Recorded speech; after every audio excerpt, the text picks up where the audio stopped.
Hey guys, what is up? Welcome back to the YouTube channel. Today I want to quickly touch upon my preferred and my recommended vlogging settings for the Osmo Action 4. So let's get into it. When you flick on the camera, of course, this is the menu screen that you'll see, and you can see my preferred video settings for vlogging here at the bottom. So that's 2.7K, 50 frames per second, 4:3 aspect ratio, very important. I'm going to talk about this in detail in a moment, so just stay tuned. And rock steady on. If I flick on the advanced settings with the Pro tab enabled for video, I have exposure set to auto with plus 0.3 EV compensation. I like my videos just to appear like a little bit brighter because I think sometimes the shadows could be just a little bit too dark in my liking.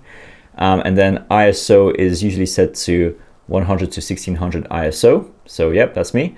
And white balance is set to auto white balance. I have colors set to normal DJI OSMO colors. Field of view is on standard dewarp, which basically means that the camera gets rid of the crazy sort of fisheye effects and everything is linear.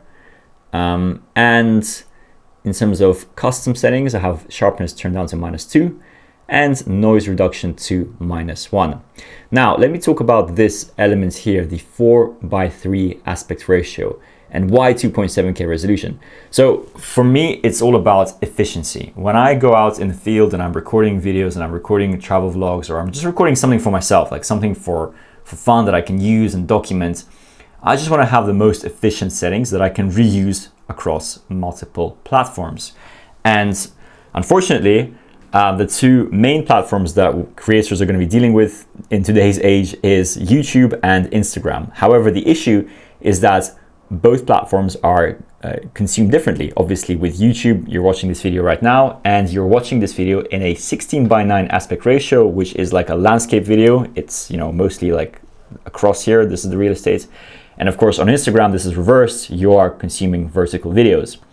So what I found, and when I first heard this tip myself, I didn't really believe it. I didn't think this is going to look good. But if you film in a 4:3 aspect ratio in 2.7K resolution, and then export a vertical 9:16 video in 1080p, you pretty much don't need to do any adjustments. And what it means is that you can reuse shots, and anything that you create landscape can then also be reused vertically. And it makes a pretty big difference, because if you shoot normally in a 9:16 view, let me just show you how that looks. So 16:9 resolution over here. If you pay very close attention, you see that edge of this light over here, and then the edge of the table. You see, if I flick this back to a 4:3 aspect ratio, the width of the image didn't actually change. So we still have the same, we're not losing anything here. We still have the same width across the image, and we still have the same real estate going across. But all it's doing is that it's actually helping us to add a bit more real estate at the top here and at the bottom. And so when you reframe and when you crop this video for vertical viewing, it actually solves the issue that you can reuse this content again and again and post across multiple platforms. Now, as I mentioned, I was a bit skeptical myself when I heard this kind of tip early on. And when I tested this out in Mallorca, when I was traveling a couple of weeks ago, I was actually surprised how well this worked. It was something that I didn't really expect fully. I thought that, like the videos won't really be that usable, or that they won't look that good because you're still kind of like cropping in and you're losing some of this kind of real estate that you have on the sides. But it works really well. And the problem is, if you want to dedicate to shooting specifically for vertical presentations and for horizontal presentations, you basically have to shoot all of the content twice, which I think is really inefficient. And I think in reality, when you're traveling around, when you're moving around, when you're going from place to place, especially with a group of other people, it's just going to be really annoying to shoot everything twice. So check this out. Go out, film in 2.7K.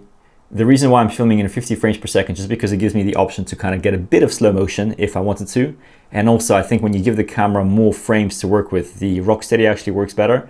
And then in terms of Rocksteady, the reason why I use the normal Rocksteady and not the Rocksteady Plus is because they both look really great. It's just that Rocksteady Plus burns a bit more battery life So yeah, these are my preferred settings. Go try them out. Leave me a comment in terms of how you think these settings will work for you and what you found from your tests. But these are my tips, and I hope this helped. See you guys in the next video.